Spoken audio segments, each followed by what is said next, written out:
ഇത് ധർമ്മട ഐലൻഡ് നമ്മുടെ തലശ്ശേരിയിൽ നിന്ന് വെറും 6 കിലോമീറ്റർ അകലെയായിട്ട് അറബിക്കടലിൽ സ്ഥിതി ചെയ്യുന്ന ഒരു കൊച്ചു ദ്വീപാണ് ധർമ്മട ഐലൻഡ്.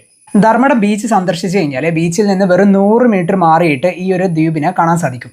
വളരെ ചരിത്ര പ്രാധാന്യമുള്ള ഒരു പ്രദേശം കൂടിയാണ് ധർമ്മടം. വർഷങ്ങൾക്ക് മുൻപ് ധർമ്മപട്ടണം എന്നായിരുന്നു ധർമ്മടം അറിയപ്പെട്ടിരുന്നത്. ഇപ്പോൾ കേരള സർക്കാരിന്റെ ഉടമസ്ഥതയിലുള്ള ധർമ്മട ഐലൻഡ് വർഷങ്ങൾക്ക് മുമ്പ് കേരളത്തിലെ ഏക മുസ്ലിം രാജവംശമായ അറക്കൽ രാജവംശത്തിന്റെ കീഴിലായിരുന്നു.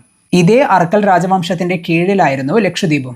അറക്കൽ രാജവംശത്തിൽ നിന്നും ദ്വീപിന്റെ അധികാരം പിന്നീട് ബ്രിട്ടീഷ് കൈയടക്കുകയായിരുന്നു. കേരളത്തിൽ നിന്നും വെറും 500 കിലോമീറ്റർ അകലെ സ്ഥിതി ചെയ്യുന്ന ലക്ഷദ്വീപിലേക്ക് ഈ വരുന്ന ഓഗസ്റ്റ് മാസം ഇഡം ടൂർസ് ഒരു മൺസൂൺ യാത്ര സംഘടിപ്പിക്കുന്നുണ്ട്. വ്യത്യസ്തതകളില്ലാതെ വേഗതകളില്ലാതെ മനുഷ്യനും പ്രകൃതിയും മാത്രമുള്ള ഒരു ലക്ഷദ്വീപ് ട്രിപ്പ്.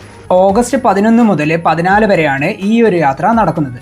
18,699 രൂപ വരുന്ന 3 രാത്രിയും 4 പകലുകളും ദ്വീപിനെ തേടിയുള്ള ഈ യാത്രയിൽ ഫ്ലൈറ്റ് ടിക്കറ്റുകൾ ഇൻക്ലൂഡഡ് ആണ്.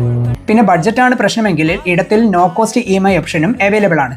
ഓഗസ്റ്റ് മാസത്തിലെ മൺസൂൺ യാത്രയ്ക്ക് പുറമെ ഓണം വെക്കേഷനും ഇഡം ടൂർസ് ലക്ഷദ്വീപ് യാത്ര സംഘടിപ്പിക്കുന്നുണ്ട്.